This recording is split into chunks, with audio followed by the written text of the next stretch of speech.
You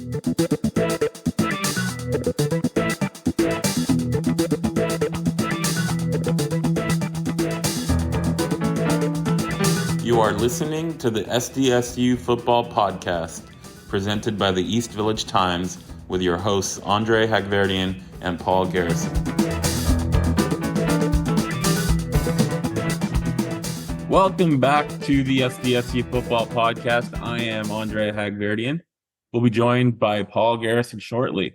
This is episode 68, and in this episode we have interviews with two current San Diego State football players, both of whom are expected to play significant roles on the team in 2023. First up is senior safety Davaughn Celestine. After starting 12 games last season at Field Warrior as a walk-on, Celestine was awarded a scholarship by head coach Brady Hoke just last week. Celestine is from Placentia, California, in the northern Orange County area. He played football and ran track at El Dorado High School before making his way to the Mesa. Let's get to our interview with him. We want to welcome Davaughn Celestine to the SDSU Football Podcast. How are you doing today? Good. How you guys doing? Very well, man. We should have introduced you as scholarship athlete Davaughn Celestine. How does that feel? It feels great. I mean, just coming in and knowing that, I was gonna have to work probably twice as hard as everybody, and I was accepting that challenge and coming in and doing exactly what I came here to do. It's nice to see your hard work finally paying off. Our most recent episode, we actually talked to two preferred walk-ons that are coming to San Diego State this year, Jaleel Jackson and Leo Kemp, and they both told us about how it's their plan. Their goal is to reach what you just reached, is to earn that scholarship. What advice would you give someone that's coming into that situation? I mean, it's cliche to say, I feel like just don't get discouraged, but when you're really in the moment, it's really a thing, because you're going to have days where you think oh, they're probably treating you differently because you're a walk-on, but you just gotta, nothing's ever personal with our team. And you gotta be really strong mentally, honestly, just knowing every day that you gotta go in and work. And I would say you're set to a different standard, just knowing that you don't have that security blanket, as in that, oh, well, we can't let him go, he's on scholarship. We can let you go at any time. So you always gotta be on your P's and Q's and just things like that. So yeah. All right, Davaughn, I'm gonna share my screen here. And for those of you who are listening, it's a picture of Davaughn at El Dorado High School, signing day 2019. If you had the opportunity to go back and to talk to this young man on this day about the journey that he's about to embark on, what would you tell him? I would just say, do it.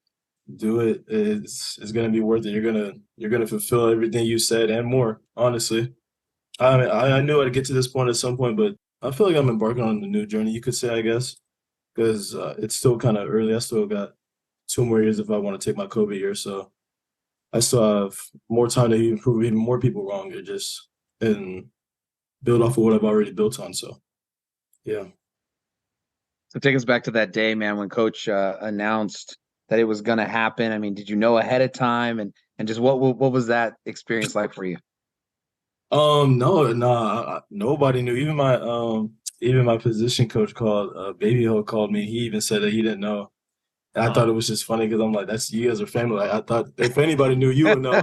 Right. He was like, no, I just found out on Twitter, but no, I mean, and the way he kind of did it was I feel like with Makai, when he told him to stand there, everybody kind of knew, but ours was just he just kind of kept asking Coach Hall if he knew something or did he have something to say, and Coach Hall kept saying no, so everybody was just like, why does he keep asking him that?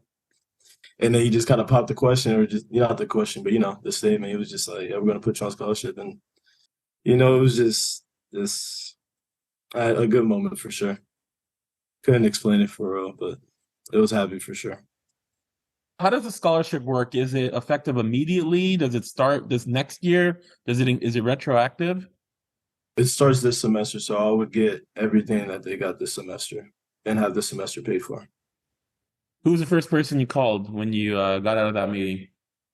Mom and dad, of course. And then I called my head coach from high school. I called Coach Lamonda, let him know. He's an Aztec alum too, so he was super ecstatic.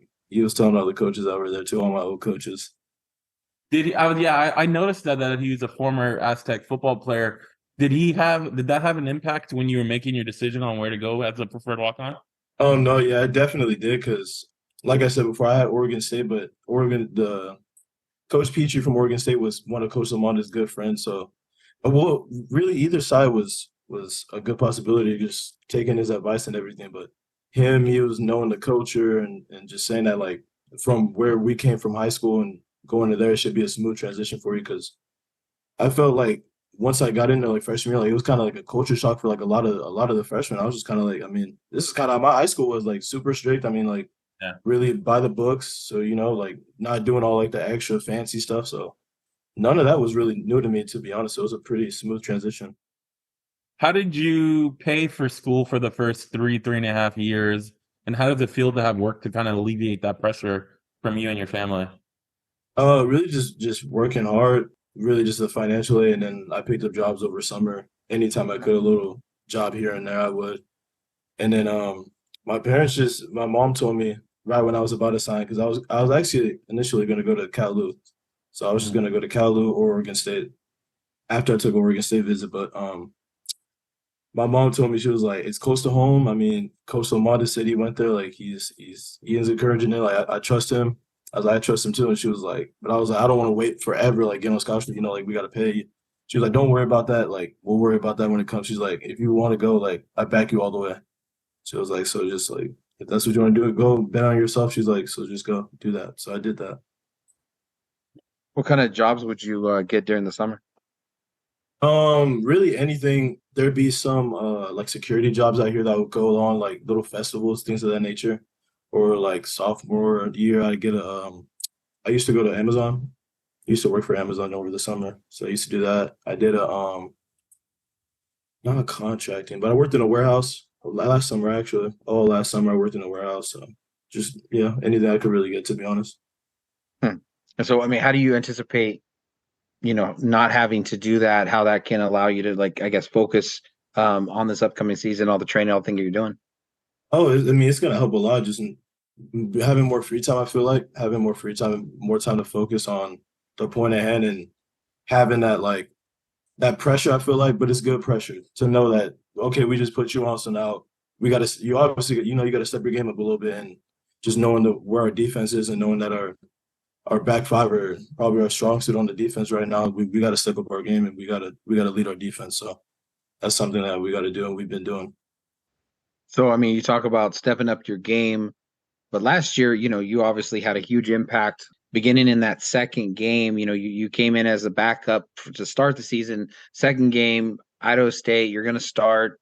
Take us back to that week. I mean, what was it like leading up, knowing that was going to be the week where, kind of that you talk about betting on yourself, where that was going to, everyone else was going to see all the work that you've been putting in, et cetera.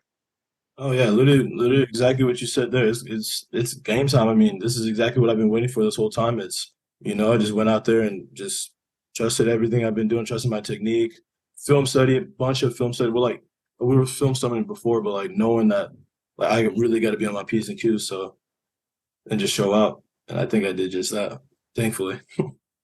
No doubt. And the rest of the season, man, you kept going. 50 tackles, 4 passes defended, interception, couple of forced fumbles. You became a huge part of the secondary and the defense. I mean, as you look back on your season last year, how would you evaluate yourself?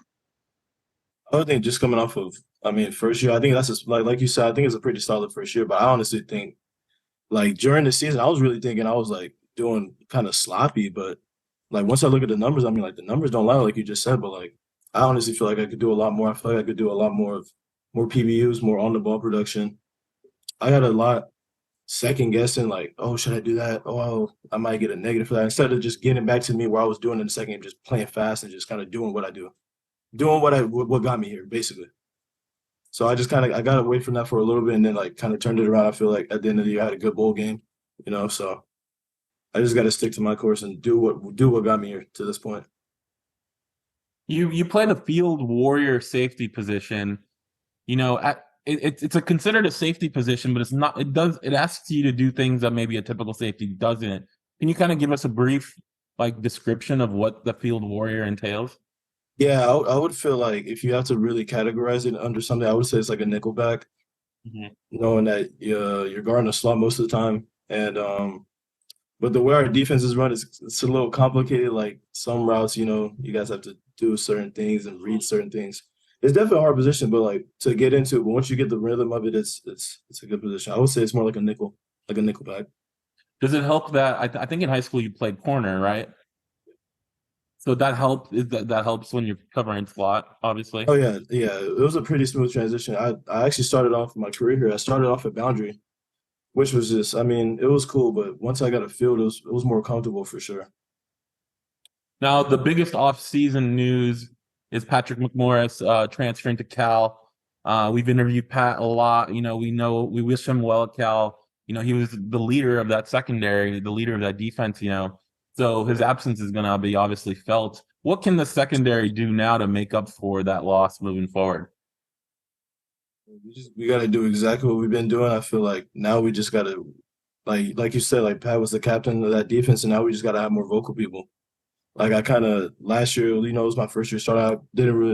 I'm not really that type of vocal person, but if I have to take on that role, I will most definitely. So if we need people to step up, we need that, and we need a force in the middle, But I'm more than confident in the guys that we have here, and Kyron White, if he has to come back, he used to play Aztec right behind Pat, so we have to bring him in. Marcus, we have great freshmen coming in, so I feel I'm very capable in all the assets that we have here, but his absence is definitely gonna be felt. So, I mean, we know about you, obviously, said Barfield, you mentioned Kyron White. That's the group that we know about. But outside of the three of you, man, who should Aztec Nation be paying attention to, as you're looking out for the safety room and getting that shot to play and shine next season?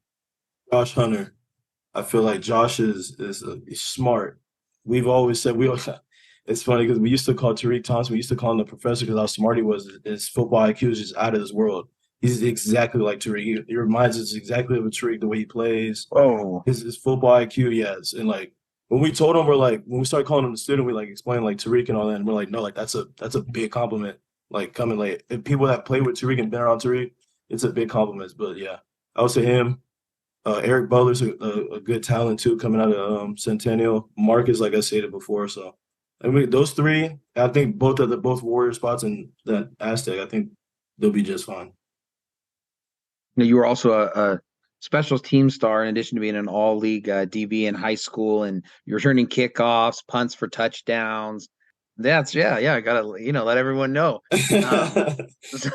So, I mean, is that something that you've been talking to Coach Deacon about? And obviously with Jordan Bird leaving and trying to get back there and seeing if you could flash some of that. Nah, no, I haven't. I'm like definitely not afraid to get back there though. Like if it ever comes push to shove, I could definitely get back there and go get busy. But no, it hasn't been nothing that has been brought up though. No. Probably why you were so good at special teams is because you also ran track, right? I think your bio says you had the school record in the triple jump. We're part of one of the legs in the school record 4x100. Tell us about your track success. So our track team was actually pretty good, and it consisted of me, my brother, and two of my football teammates. So we do that every year, and we basically I feel like there's a lot of chemistry too, like with our relays, because our relays basically never changed for 3 years until my brother left. He was only a year older than me, so when he left, he got replaced. But we just kept switching it. And it's funny because we actually broke the league record the year before that, and then re-broke it the next year. Yeah, that was a good team. And then one thing I was always working on my speed, so I was always working the 100. I ran the 200 a little bit, but like when we like needed points or things of that nature. And then triple jump I did, and I used to do long jump, and then I fell in love with triple jump, so I started taking that a little more serious. Nice. To finish off the interview, we got some rapid fire non-football related questions. You ready for those? What's your favorite food? Mexican. Mexican? Any particular item? I'm cool with some good street tacos. What about your favorite movie or TV show? Favorite movie would have to be Planet of the Apes, maybe the first one. Okay. And my Wait, favorite show. wait. What's the first one? You're a young man. Is Charlton Heston the first one? don't even know who that is. I'm so sorry. See, I don't know okay, who that is. it's not the first one. Okay. Okay. There's one that came out before I was born. I was Oh like, no, no, no, no, no. this is gonna open up a whole new. Oh no, no, no. Okay, We're talking my okay. generation. Okay, yeah. I figured, making sure. And favorite TV show right now probably is either Snowfall or BMF. What do you think of the Snowfall finale? I thought it was great. It was good. It was a good. It could have went two ways, but I like the way they ended it though. It was good. Yeah, I'm glad I watched it that night because like the next day, everybody on social media gave it away Oh, pretty. all the time. And I was in here and like we all watched it, but Noah watched it the day it came out. I didn't watch it the day it came out. He was trying to talk about it. I'm like, bro, like chill. I haven't watched it. Yeah. And then like you go on Twitter and it's all over Twitter. It's all you see on social media. So I had to hurry up and watch it. I couldn't even be on social media while I was watching it. It was trying to spoil it for me. All right.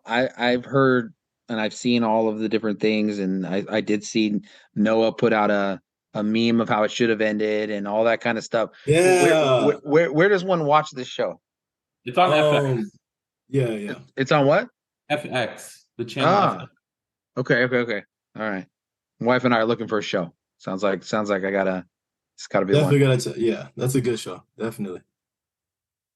What about favorite musical artist or group? Favorite artist right now is probably Young Thug. Yeah. Rapper.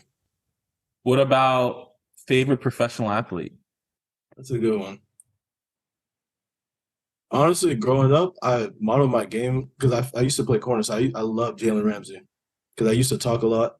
Well, I still talk a lot, but and I was always pressing, always talking smack. So that was like when I was in high school, that was my person was Jalen Ramsey. Last one, favorite hobby when you're not playing football or talking trash. This right here. I'm on the game. Video games? What games are you playing? Call of Duty, Madden. Yep. There you go. So you know that person who's hiding in the top of a building because they can't really play, and you're mad that they got you because they shouldn't be there? Yeah. That's me on Call of Duty. That's sorry, bro. I hate those sorry, people. bro. I gotta be that guy. I'm old. I'm old. It's always when you want to kill streak too, and they're just there. Always. 100%. Yep. My bad. I'm that guy. I'm that guy. But I'm also the guy who has you lasered. I hit you once. You have the opportunity to turn. I'm so bad at shooting that you still get to put me down. So it cuts both ways. It cuts both ways. Oh yeah, I'm gonna turn the flick on you for sure. Well, Davaughn, we appreciate you taking the time. Congratulations on the scholarship. We look forward to seeing you out there and when the season starts in the fall. Appreciate you guys for having me on too. Thank you again. Thank you. Have a good day. You too. All right, Paul, that was our conversation with the newest scholarship athlete at San Diego State, Davaughn Celestine. Something we've been talking about pretty much since last year, since he took over as a starter. I think we thought maybe he would have gotten that scholarship at the end of the fall. Mekhi Shaw ended up getting it, also well-deserved.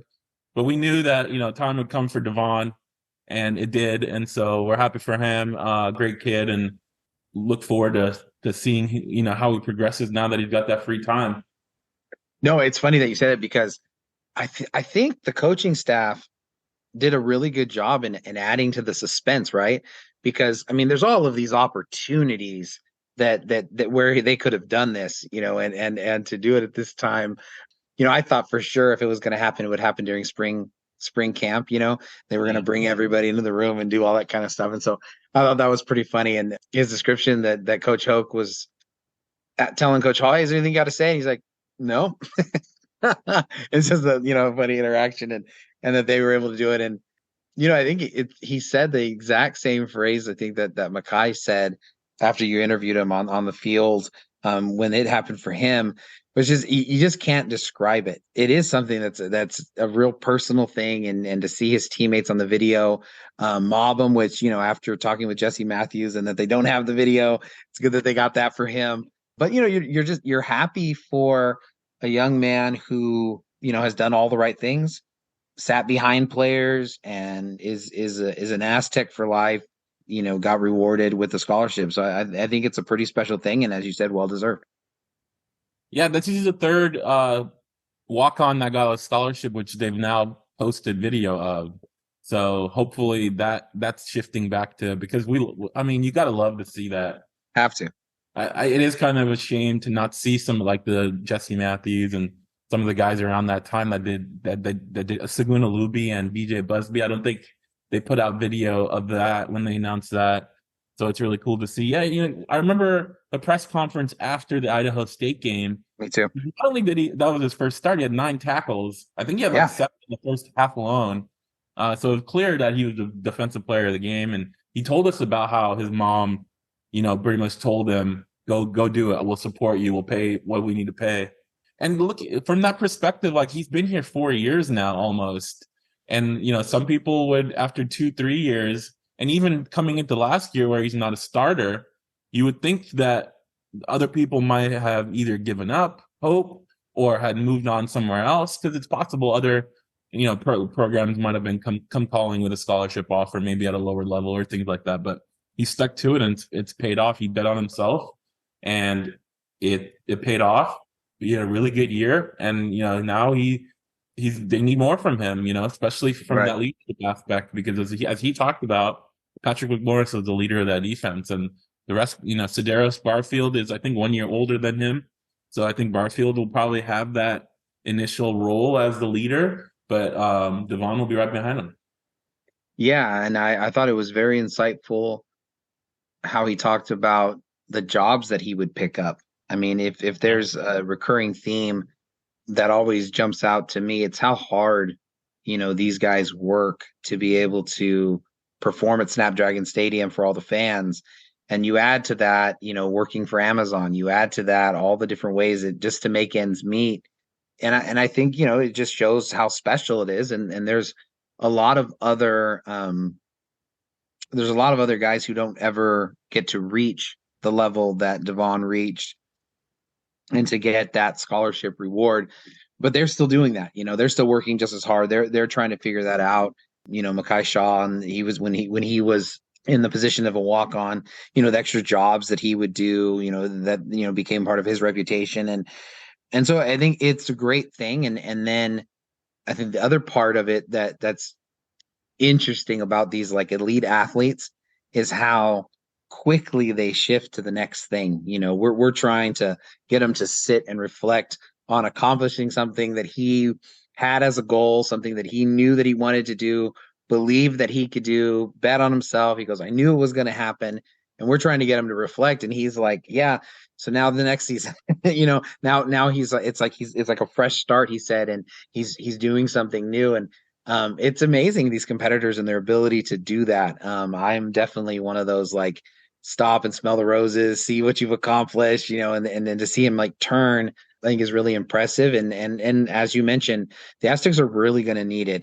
Patrick McMorris, his transition away from the team, I don't think it's huge. And whoever is, and however they figure out how to fill those shoes, I think is one of the key stories of this defense. No one thought that they were going to have to figure out. Yeah, I love hearing him talk about, how Josh Hunter is like the professor, like Tariq Thompson was. Oh man. Because, we talked to Josh obviously before he stepped on the campus. I want to say in the interview, he did mention that the coaching staff reminded him. Yeah, showed him video of Tariq That's Thompson. Right. I forgot Am I about that. remembering Yeah. that right? Yeah. That's right. And, showed him. That was the highlight tape that kind of brought it in. Yeah. Yeah, you're the memory guy, so I didn't double check with you to make sure I was talking about the right person. But yeah, that I remember that comment, and so if obviously it checks out if the team is basically saying that too, and with Josh, with Marcus Ratcliffe, Eric Butler, Max Garrison, you can add to that fold. Mm-hmm. Those are probably 4 guys that are next up, maybe, because 3 of those guys were here for a whole year, and Marcus, obviously was here with spring with Jelani McLaughlin. So those guys might be kind of the next guys up, vying for playing time. So yeah, we've talked about the safety class is talented. It still stings to lose someone like Patrick McMorris. You can't forget CJ Baskerville too. You went to Texas Tech, a Big 12 team, looked like he was one of the best players in their spring game defensively based on some of the social media posts that I saw. I mean, we know his talent and his skills. We saw it firsthand. So that's two guys you're missing from that positional unit. That's, a big blow, but that's what happens. As we talked about, that's going to become the new normal. And that's why you bring in talented guys every year in your class that can either step in when those guys graduate or step in when they depart to another school. And I don't want to look too far into it, but I thought it was interesting how he said about Kyron Wright maybe having to return. Yeah. Like he didn't say it as a definite. I just think that it speaks to the idea that because of the experience that they have at corner and two of the safety positions, the creativity that they're going to allow the coaching staff to be able to figure out the best way to be able to replace McMorris, to be able to put this defense, in its best footing, in its position of strength, I think is kind of what that comment was suggesting. And I would also be remiss. Last year, I predicted that of all the people on the roster, Davaughn Celestine could be the next Saganulubi. And so to have that, because listen, when you get 9 of your predictions wrong, the one that comes right, you got to make sure you highlight it. So him getting that scholarship, he brought that prediction to fruition. But I think it's a really interesting idea. Also about the fact that he's his coach. It was an Aztec, and his coach was the reason that he ultimately came to San Diego State. The culture was similar. I think that's a really a really important aspect to be able to pay attention to as well. Our second and final guest on this episode is sophomore offensive lineman Christian Jones. Listed at 6'9" and 320 pounds, Jones is one of the biggest Aztecs on the team. After not playing much in his redshirt freshman season in 2022, Jones came out of spring camp as a starter at left tackle in the post-spring depth chart. Jones is from San Luis Obispo, California, from the Central California coast. Hope you enjoy the interview. We want to welcome Christian Jones to the SDSU Football Podcast. How are you doing today, man? I'm doing good. Thank you for having me. It's been a good day. I got finals coming up, so just trying to lock in for that and then strong. Good luck on those finals. I remember those days. I don't miss them. Major news coming from spring camp is, you were listed as the starter at left tackle on the post-spring depth chart. Can you just kind of walk us through how spring went for you and your perspective on that development? Honestly, just been coming a long way in my development since I first got here in July. Lost over 50 pounds since I've been here, and have been trying to fill out with strength and speed as much as I can. So once spring started, I think I've made some good strides. Had some good meetings with my coaches too. Still got a lot to come, but I think I saw some good improvement in my footwork and just my movement and my ability to move off the ball more and get more movement on the D linemen. So I think I've seen some good things come out of it, but still a lot of good to come from it. Yeah, I think you came in, you were listed at 350 pounds when you started at San Diego State. I think the most recent weight I saw was 320. Are you saying that you're closer to 300 now? Oh, well, no, actually. So I was actually at day one when I very first came out here, I was 365. Okay. So as of this week, I've been sitting in the 315 range. So is that something that you were planning on doing as you're heading into college? Is that something in the discussion with the coaches? How did that come about? Oh yeah. So when I came in, they had told me they want to drop me down in weight, which I, of course, completely agreed on. It was just taking in increments. They wanted me to, at one point it was, 340, then 330. Ultimately, they had told me they wanted me around 315. And so now the coaching, Coach Jurek and Coach Hall have been, pivotal in helping me get to that point. And they want me now sitting between 314 and 320. So now I just got to do my part to stay in that range. So now as we're heading, towards summer, what is it that you're primarily working on to make sure you keep that spot? It's really, there's nothing trick about it really. It's just speed and strength, spending extra time in the weight room that I can. And extra time in the field. We're always running and competing. So I'm just been trying to make sure I take advantage of every opportunity to get better. And I know that sounds so cliche, but that's really as simple as it is. I just got to make sure I really spend extra time doing that. And also I'm going to work on spending more time in the film too, just to really critique myself and see what I can improve on. Obviously you can't know what you can't know. Only played 4 snaps, so you don't have that experience. But I guess, how do you approach, that aspect of getting the mental side of it and what you need to have done to be able to compete at this level? Honestly, for me, really, especially after getting to know, I would say the big influences for me have been Zach Thomas for sure. And that kind of comes into my mindset because he's also, a great offensive tackle in my opinion, and he's shown really good speed too. And I'm always impressed by when I look back at old film and see how he moves off the ball and say outside zone, for example. So I'm always trying to think like, what has he been thinking about? He's also helped me, talk about my form and whatnot. So I'm always kind of using his film and learning from him as a good opportunity to find out like what it'll take for me to get moving. Also, everyone knows Billy Dunkel. And so I also take a lot of note from that, because just that straight dog mentality, that's something, that aggression I want to continue to hone in on and get better at. And so I think those are like 2 great sides of the spectrum I try to take from, just in specifics, just to kind of learn from. Now, when going out to practice a few times, man, and just shadowing the offensive line, I've seen some of the older guys kind of take some of the younger guys, like Joey Wright or BCD, and kind of, show them a little hand placement, things like that. I mean, how have those older guys been who are, you're competing with and against for time? How have they been in just your development and their help as brothers, in that process? Yeah, honestly, and I'm glad you brought that up because that shouldn't have even slipped my mind. But yeah, Brandon has been a good influence as well. Just like you said, it's interesting because we're competing, right? We're competing for spots, but at the same time, he's also been a big help and helped me get my foot placement down, my hand placement down. And so I feel like that makes a good dynamic because it reminds me like we are competing, but he also is, like you said, a brother on the team. And so he definitely has been a good help in my development, but also always pushing each other, trying to get better. Now, I'm a tall guy. I'm 6'6". Very rarely am I looking down on people, right? Or looking up to people, I mean.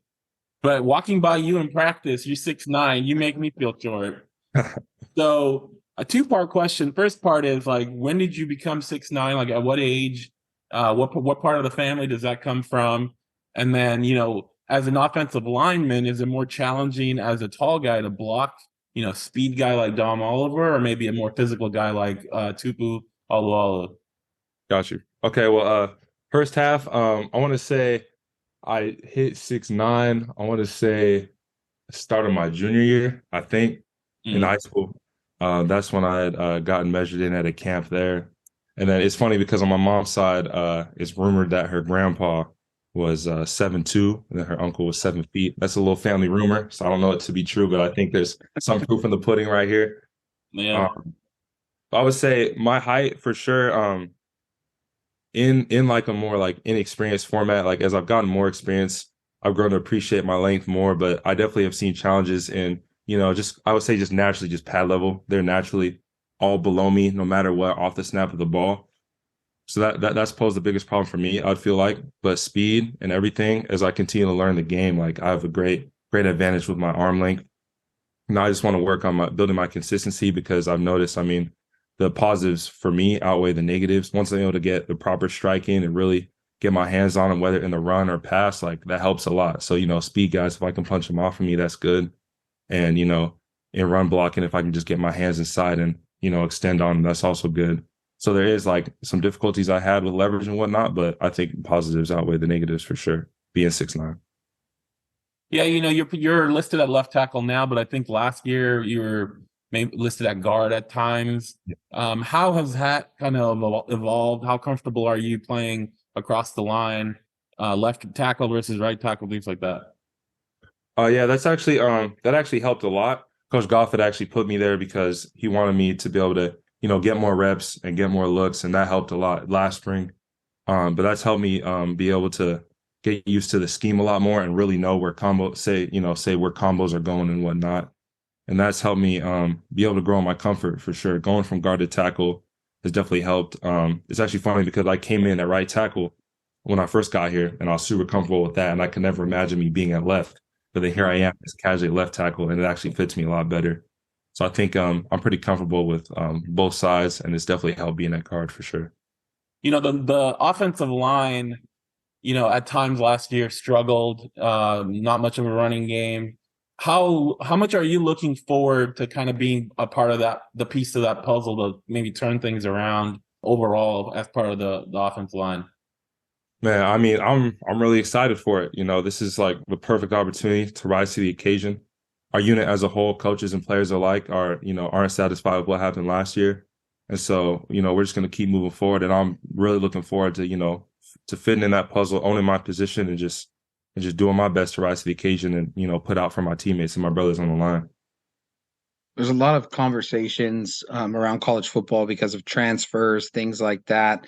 But I think it's a little bit less known how that impacts just the chemistry of the team and how the players kind of adjust to that new normal. So just from your perspective, with players coming in, players coming out, I mean, how do you guys as a team just be able to adapt to, all of the transfers moving in both ways? Honestly, I think it's actually interesting. There's definitely like everyone has their own opinions and whatnot, but actually, like, first off, there's definitely a lot of support for them who's transferring. I've heard nothing but good things, from other players talking about teammates who are leaving. You just wish nothing the best for them. Right. It also is like in the competition aspect, it opens up new avenues, open up opportunities for you to step up to the plate. So I think ultimately, like, it's definitely like a shock at times when certain players leave, but I would say like there's no like animosity or any sort of negativity felt against everyone. But yeah, it's kind of interesting because you have that swing between your friends are leaving, your brothers are leaving, but then you also have the opportunity for you to step up. So it's like an interesting mix though. So take us back to your high school career, man, since this is our first opportunity to get to speak with you. San Luis Obispo, you guys win league title, but I mean, how was your recruitment and eventual signing with San Diego State? Yeah, it's funny because recruitment was actually really slow for me. And I don't know if you know, but I had San Jose State and University of San Diego. So I never had, a crazy stack of offers. But for me, I would say it was a slow process, but if anything, like not hindsight, but like looking at it, it's like it really made me appreciate, making it to Division I college football because, everyone around me, everyone, you have 247 and whatnot, everyone's picking up all these offers. I'm like, man, like I want to be that, I want to have all that. But then having such a small like amount of offers really made me appreciate what it means to really play Division I football. And coming here, I mean, Coach Deacon was a huge part of that. Coach Deacon has been recruiting me since, day one and built a great relationship with me and my family. And so by him staying in contact with me, through COVID and whatnot, that's what really grew my relationship with this team. And, I don't want to leave. Like I want to stay here. This is my family right here. So even though, I didn't have, some huge, 5-star rating and have all these, offers in the world that everyone wants, ultimately, like I think it worked out for the best. I didn't get everything because it made me work even harder and it made me appreciate where I'm at now. Now, we talked about your football on the field stuff, but I want to ask you about some of your off the field adventures. Every time I think we see some sort of community service that the team is involved in, you're in the middle of it all the time. Where did that come from? Why is it important for you to give back in those many ways? Man, honestly, I would say it comes first from my faith in God. I'm a Christian by faith, and I appreciate Jesus Christ for all he's done in my life. And honestly, through him, and as I grow in my faith, like that empowers me to, do good things. Thankfully, I'm glad that each time, like every time I notice like there's like a little post or something, like I'm not trying to find the spotlight, but I just happen to get noticed. But it really just comes from me just wanting to, just help out and do my best. And it's also, I'm given the opportunity too. I have good support staff like Danielle Kelly, who works with academics. And so she's always letting us know when there's an opportunity to help. And so I just, when I get the opportunity, I like to, step out and just do what I can. It's not always the craziest things, but I like to do whatever I can to help out, really. I know I just kind of ran in a circle, but that's how it is. Did that start when you were little growing up in Central California, or is that something that kind of started when you got to state? Yeah, I would say when I look at when I was younger, I was always trying to help people out. I never had any like specific like big experiences doing anything, but I was always, just trying to help out, even if it's being around the house or helping out friends at school and whatnot. I'm always helping people out. But now it's just I'm getting better opportunities to do so. So I'm able to do that a little more. But yeah, I would say ever since I was a kid, I always liked helping people out, whichever way possible, really. You mentioned, not wanting the spotlight. I think going back to being 6'9", I think it's pretty hard to hide. Um, Yeah. But I mean, I think one of the first times that we saw, just asked about a few of these events that we've seen you involved in. You were cleaning up after a bowl game. Is that right? I mean, what was the genesis of that? Because you don't ever see it, and take us back to that moment. What happened there? Yeah, honestly, it was at the Frisco Bowl game. My friends on the athletic training staff, they had this big old cart that they had to push to clean up the sideline. And so they had asked me for help. And I was like, oh, I'm trying to get back to the locker room. But I was like, nah, like I'll see them pushing. I said, no, I should help them out. You know what I'm saying? Give us some extra muscle and get it going. And so it was funny. I turned back around. I said, no, let me go help them. And I was just pushing along, just chilling. It was my friends, like I said, on the staff. And it was funny because after that, I just turned around, grabbed my helmet and kept going. And then it was funny because then all of a sudden I noticed on Twitter later it popping up out of nowhere. And I was like, oh snap. I mean, that is me, number 70 in the distance. But yeah, it was just a little moment, helping my friends out, trying to, get a cart moving. It was pretty heavy too. So when I was able to help them out, it was pretty funny actually. We were slipping and sliding on the grass. And then last year, before the Hawaii Bowl, a group of athletes went to visit, I think, a children's hospital. Yeah. What did that visit mean to you, and being able to just face what those kids are going through, and be able to make, I guess, just their day a little bit better? Yeah, honestly, it was a good experience. Being able to just help them out and bring a smile to their faces. Those kids were like so excited to see us, and they don't even know us, but they were so overjoyed to see us. It was cool handing out toys, and I was like, it also made me, appreciate, my blessings in life and know that, like kids do have it worse than me, and they do need, like help with a lot of things and health wise. So I'm glad that I was able to, just help bring a smile to their face, because I didn't appreciate enough, as a kid, like different heroes or whatnot, or I didn't really understand like what it meant to really see, say, like a college football team pull up. But seeing these kids really happy, I was like, this means a lot what you're doing, and they actually appreciate that. So it was a good opportunity to just give back and, bring a smile to a kid's face, especially with Christmas literally right around the corner. Recently there was also a campus cleanup you were a part of with some of your teammates. Yes, sir. Why is it important for players on the team to help be involved in participating in events like that? Do you have a lot of teammates that are just like you and they're front and center wanting to do that stuff? Yeah, first half is so important because we just want to continue to build that relationship with our community, not just be stuck within our own bubble. It's good as a team to go, clean up and do what we can to help out the community, so they know like we're involved, and we're all, part of this. It was good cleaning up everything too. There's a lot to clean up, as you can imagine, around a college campus. But I think that helps a lot. And I definitely got a lot of teammates just like me that also, step foot forward. Dom Oliver is a great example. He's always helping out the community. Darius De Los Reyes is another one. But I mean, those are only two names out of, so many guys that I know that will gladly, step up to the plate, whether it's cleaning or doing stuff for the community. But, I just happen to get noticed. Your SDSU bio says that you play the saxophone. Now, sometimes those are, not updated, right? So have you kept that up? And how do your roommates feel about you practicing such a romantic instrument around them? Yeah, no, honestly, it's not as kept up to date. I had to stop. I haven't made as much time anymore to practice, but I did used to. Right before I came out to San Diego State, I used to play. I still have it back home, but I haven't been playing it out here. I do miss those days though. It was good times. Good times. At what age did you start playing sax? I started in elementary school, like late elementary school, like sixth grade. Played up until high school, and then I stopped there. Yeah. Great interview. We have some rapid fire non-football related stuff. What is your favorite food? Good question. I'm gonna have to go Chinese food. And where does one, two-part question, where does one get good Chinese food back home? And then where does one get good Chinese food in San Diego? Okay. Back home, Hong Kong restaurant, Los Osos, great spot. Highly recommend. Everyone should go there. Here, I've yet to go to a good Chinese spot out here. Oh, okay. All right. Yeah, That's that. so I need to All go the put it on. listeners. Yeah, no, the listeners. The gauntlet has been thrown down. Got to All hook them right, up with a spot. perfect, Yeah, perfect. Yeah. I've been to some good ones on Convoy. Okay.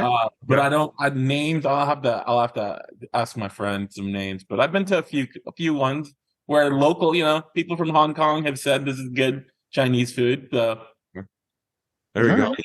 Okay, I'm looking forward to finding them. How about your favorite movie or TV show? Movie.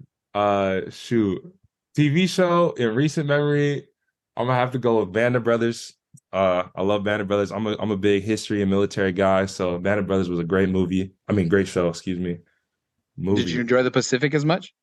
I haven't watched the Pacific. I'm only Okay, like, okay, okay, okay, yeah. okay, okay. I've only heard great things about it, so I do have to watch the Pacific. Dang, movie. Narrow it down for me. Give me a genre. I mean, you just talked about military movies, so what do you got?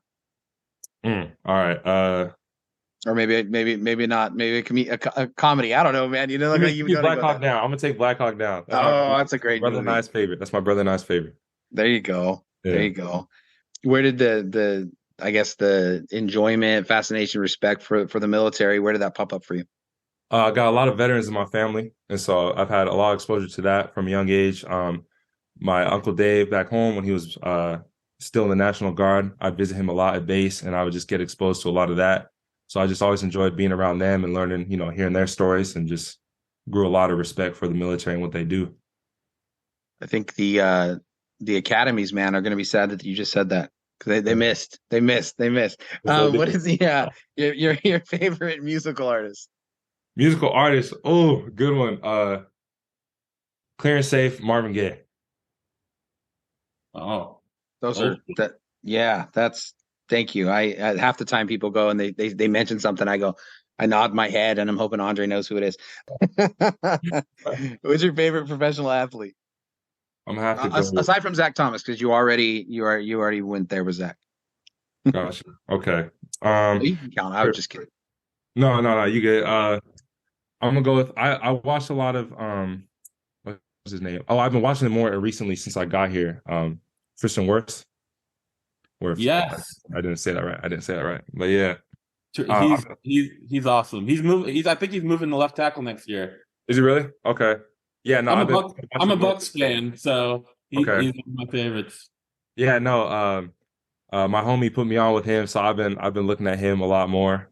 I would say that's the most recent memory, and then I would say obviously this may sound so basic, but I'm taking Michael Jordan over LeBron. My roommate wouldn't agree, but that's my guy. So, Man, how love often every have answer you and your roommate? What do you say, Andre? I said I love every answer he's given. Yeah, I know. I was going to say he's about to be your favorite Aztec. Have you? How many times have you and your roommate had the GOAT conversation? Oh man, all the time. And I actually tease him because we have a little house group chat, and it seems like whenever he talks in the group chat, it's about LeBron. So we're just like, oh, you just got nothing better to say. Come on, Michael Jordan's the guy. Who's your roommate? Dom Oliver. Okay. Yep. So he's a big So, fan. We're always going at it. Do you you're kind of Central California, so do you ride with Warriors, Lakers, or where does that fall? Yeah, honestly, I go with Lakers because of my dad. My dad, he actually just retired from Los Angeles City Fire Department. So we go to LA a lot. Thank you. So 43 years in the service, and so wow, LA ever since I was a boy. So I was going to ask you because how do you know anything about Michael Jordan? Oh man, just from documentaries. I don't know nothing about him other than what I've seen for the past. The Last Dance. Man. I think got a lot of people hyped up. Yeah, no, definitely. I hopped on that bandwagon for sure. I like it. I am very afraid to tell you that I think LeBron has earned himself a right to be in that conversation because of his longevity. Not wanting to get double teamed here on this, so I'm just gonna have that small little piece to it. I think it's interesting that you being a Laker guy that you're gonna stick with Jordan, man.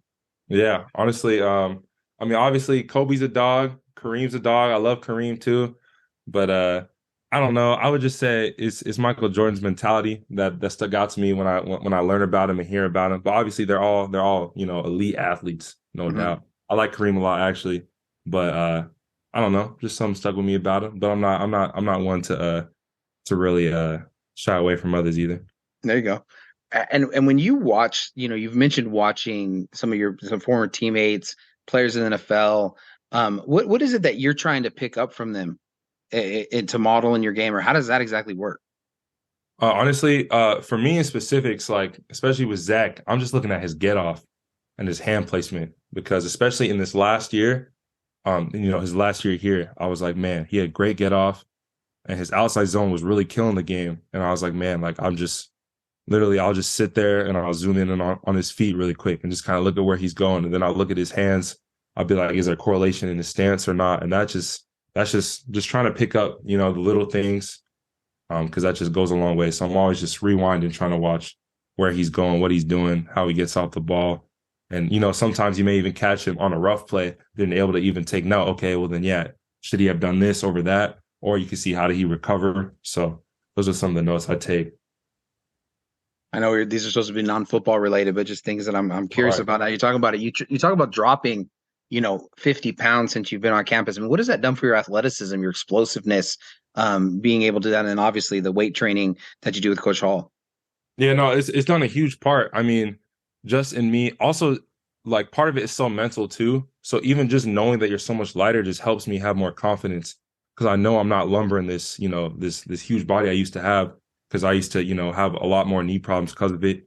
And so now it's allowed me to have more ability to move off the ball quicker. It's also allowed me, help me a lot in my pass sets. It's crazy watching my old pass sets from when I first got here. I'm like, dang.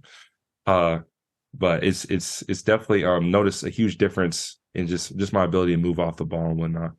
Hmm. I got another football question actually. Yeah.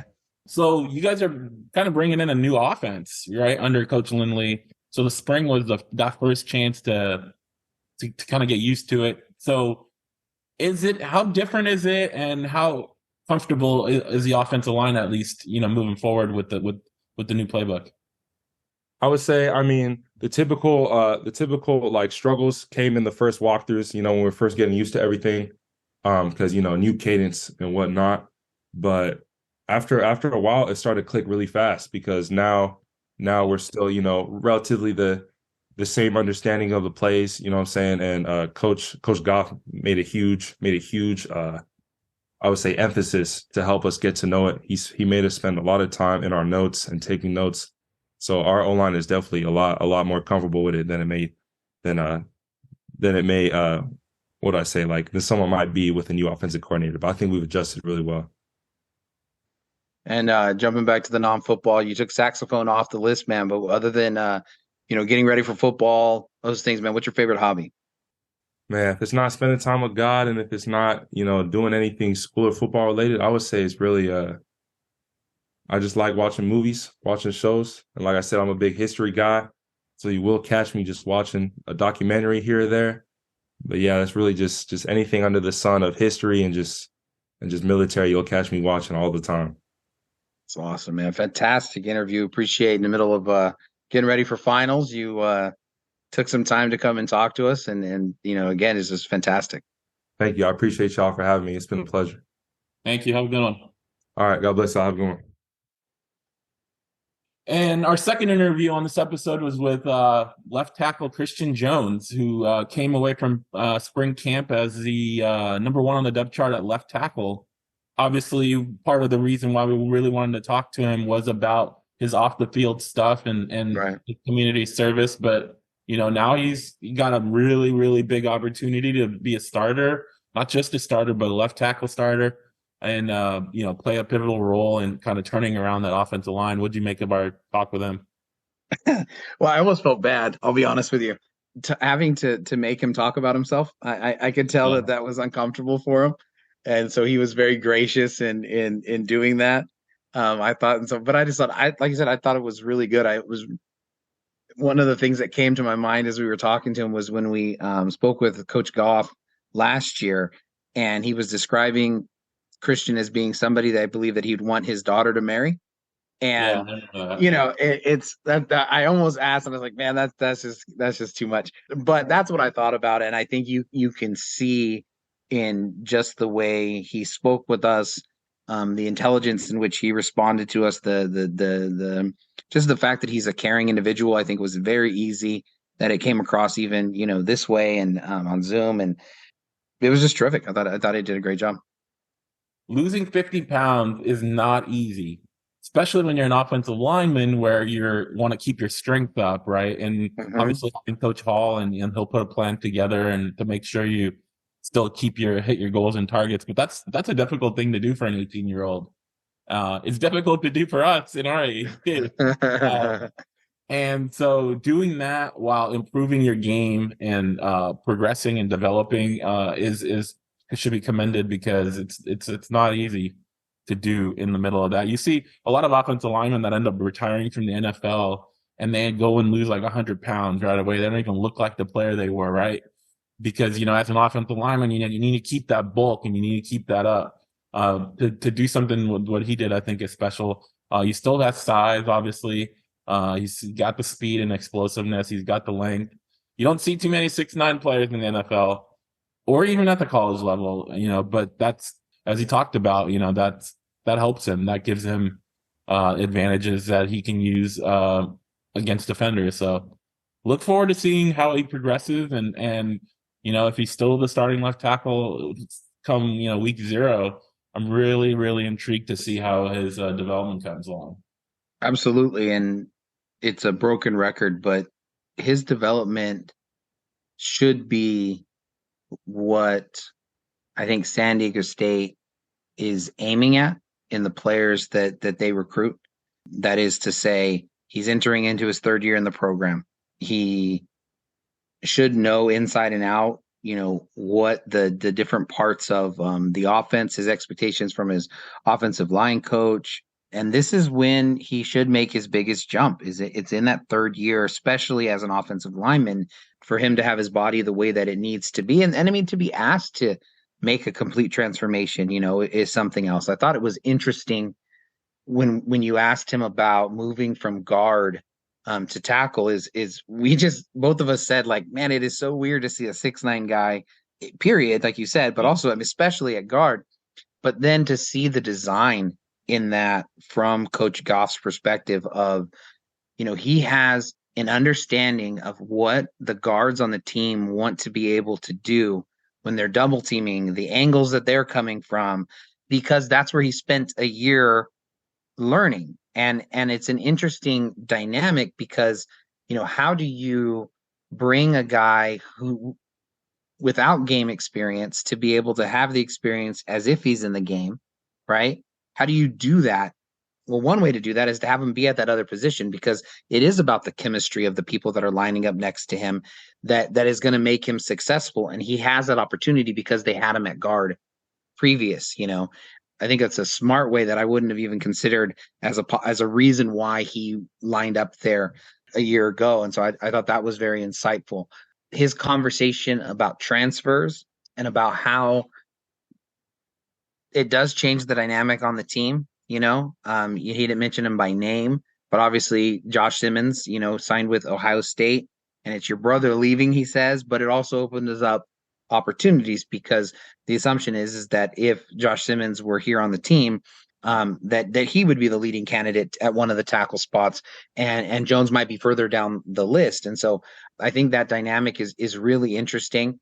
And I think that teams need players like Christian Jones on their team even more than they probably did in the past, because they not only have to build the chemistry of the current team, but they also have to be able to kind of insulate the team when they have these defections or when new guys come in, and how that group is going to be able to handle that. It's going to be somebody of integrity like Christian Jones who are going to be able to do that. And so I think the honesty of that response, again, was just another insightful part of the interview. I think, adjusting to a new offense too, going through it in the spring, going through it together. Now we don't know who's going to be coming and going. Well, we know who's not going because the transfer portal closed, but we don't know who's going to be coming trying to vie for that starting spot, compete for that starting spot. So they'll be a little bit behind maybe the guys that are here for spring. So, I think his answer about adjusting the Coach Lindley's offense, the hiccups in the beginning, and then getting comfortable as spring went on, I think that'll give those guys a boost over maybe some incoming guys who will be looking to catch up during the summer and fall camp. I'm excited to see how these guys do. With Christian, we know about Cade Bennett. We know about Ross. We know about BCD. We saw Drew as a party get first team reps as right tackle for most of spring, all of spring, I think. And then got the center battle with Tommy Mirabello and Dean Abdullah. So you've got guys who have played. Some guys that have started a whole season, multiple seasons. Some guys have started one season. Some guys haven't started at all or played much. So it's a good combination. We'll see where they look on the roster over the next couple of weeks. And, Coach Goff, he'll keep working and he'll keep getting them to where they want them to be. And then it'll all come down to what happens on the field. As much as we can talk about all these guys who are progressing and developing and great people, it's ultimately going to come down to, how they perform on the field together as a unit. You're right. A couple more ideas that jumped out to me from the article, or not the article, the interview was, this is another person who's talked about Doug Deacon as a recruiter. And we've obviously had conversations with Doug and walked away very impressed with how hard he works. And, that from coaches, from Coach Hoke, he talks about, some of the different things that he's able to find as a special teams coordinator. To see him as a recruiter and to hear about his ability to develop those relationships. Obviously, the first kind of conversations that we had with Ryan Lindley were about what he remembers as from Coach Deacon as a player, and he was just whatever he could do to talk about great things about Doug. That's what he wanted to do. You're seeing how that develops into, this role as a recruiter, and how being personable and being sincere and being genuine and all that kind of stuff, how it plays out. Cause it was very similar to how Leo Kemp described Coach Deacon and how he's able to build those relationships. So I thought that was another just significant part to give more insight behind the scenes and into, what that dynamic is like as a kid trying to figure out, how do you convince somebody to come from the Central Coast of California, especially when you don't have a bunch of offers and local school is right there, San Jose State, and they're offering you, and but how it comes down to that relationship, and then that relationship continues, with Christian saying, this is where I want to be. This is my family. This is who I want to be.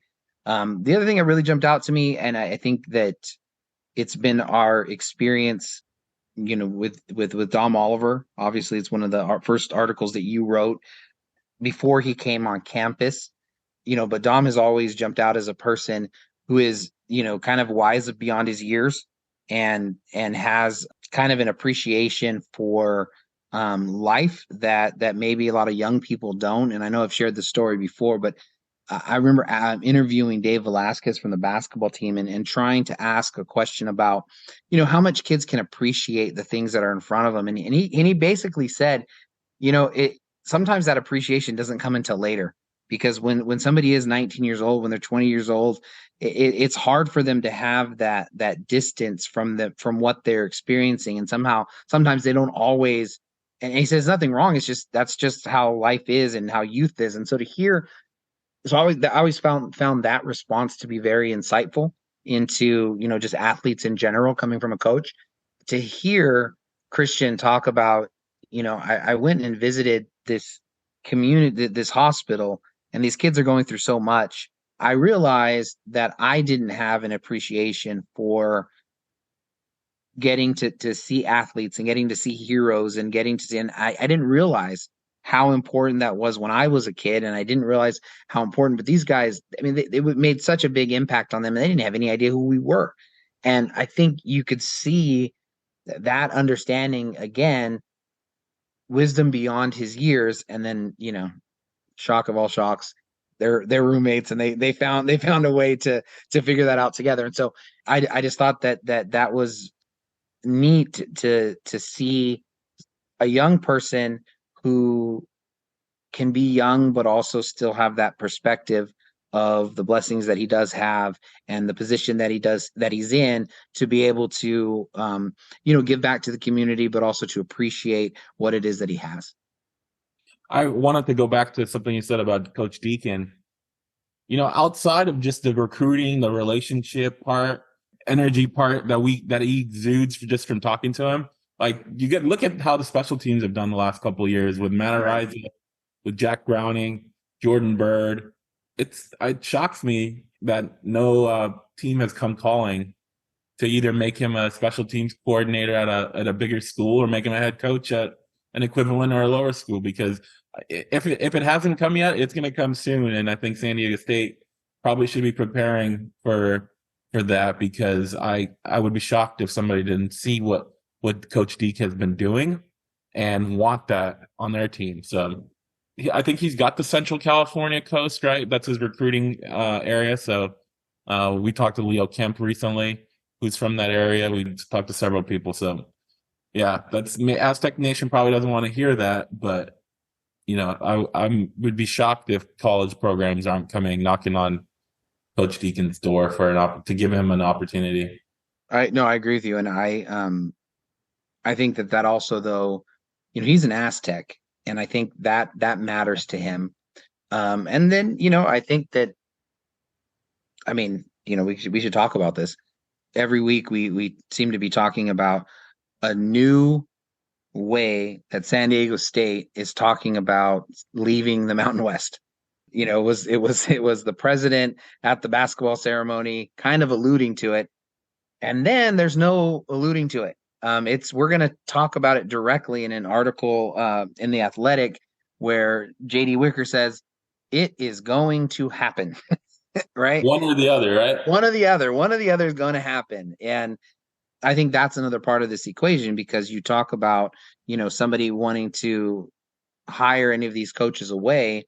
That's part of what should come with being in one of these better paying conferences, is the ability to pay your assistants more money and prevent that from happening, to where, if whatever those aspirations that Coach Deacon has for his career, that, you're not leaving to go to a Power 5 conference if it no longer is a step up, it's a lateral move, and so it might make you not want to do that as much, But I couldn't agree with you more about the job that he's done.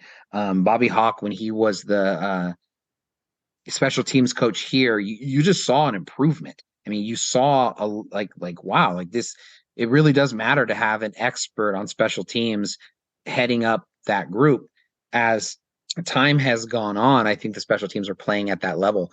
As somebody who that's what he's known as across the industry, and that Coach Deacon has developed those special teams that way. But what do you make of JD Wicker's comments and why he would make such a public declaration at this point? Because I don't know, it's always been innuendo prior to that. We from our perspective, we've seen things behind the scenes that people have talked about and things of that nature. Yeah.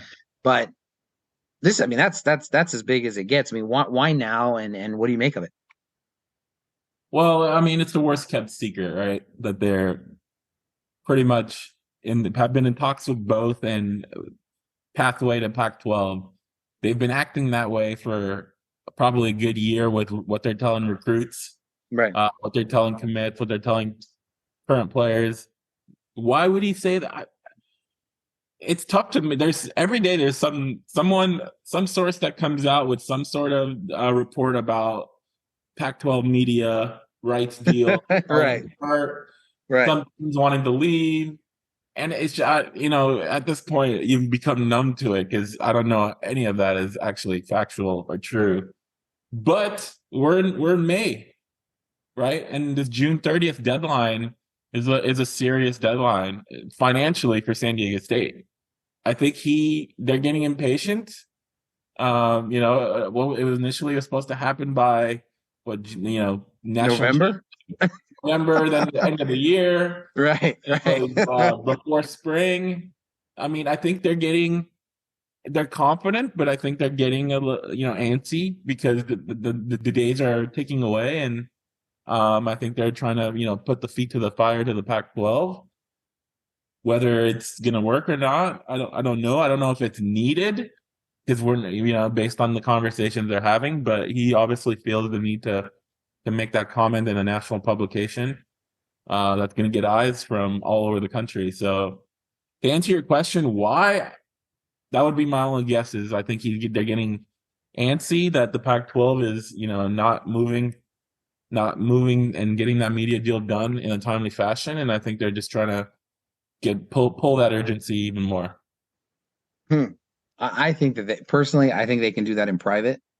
Of course, and so that's that to me. I think why they did that and why like he didn't make that comment on the radio or he didn't make that is because the portal's closing.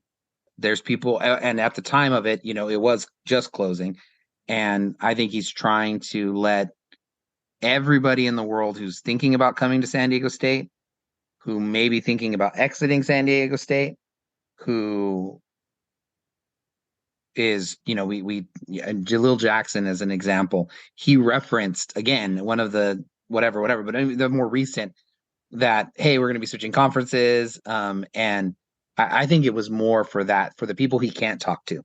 Like he can't talk to some guy who is thinking about joining, the men's basketball team until, he's just not able to address that person. But maybe that person sees that and is saying the same thing you're saying, like, oh yeah, we've heard that before. Yeah, we've heard that before.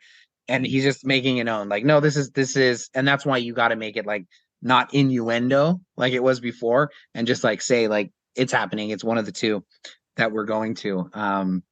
But anyway, it's still more of that, and in contrast to all of those people that you named who are saying what it is, and I got a source, and I got a source, and I got a source. I mean, this is the athletic director of San Diego State, publicly saying it. And the question that I would completely wonder, how much that June 30th deadline, is that something that they would be willing to say, hey, we're leaving, and then, but it hadn't been official yet? I don't know if they could do that. Why not? They just have to notify them that they're leaving. With no next destination officially announced. Yeah, I guess if I have no idea. If it falls, what is it, $15 million difference? I think before and after June 30th? I think so. You can. I mean, what happens if it falls through and you go back to the Mountain West and say, "Oh, we don't want to leave anymore"? I have no idea. Yeah, no. I have no idea how that works out, but it's just, man, I can't imagine. A topic for another episode. Okay. Should if San Diego State had offers from the Big 12 and the Pac-12, where should they go? Don't answer that right now. I'm not. But that's I think a topic we should talk about or discuss soon to be future episode. I think there's a lot of arguments to be made for both sides, including the Big 12, that I think people necessarily aren't thinking about. But anyway, that's going to do it for us. Hope you guys enjoyed our conversations with Christian Jones and Davaughn Celestine, two guys who are looking to be starters on the upcoming season. As always, we appreciate all of our listeners for tuning in, whether you're listening to, specific episodes or you're listening to them all. We appreciate all of you. Keep listening because we'll keep putting out content, and we'll talk to you guys next time.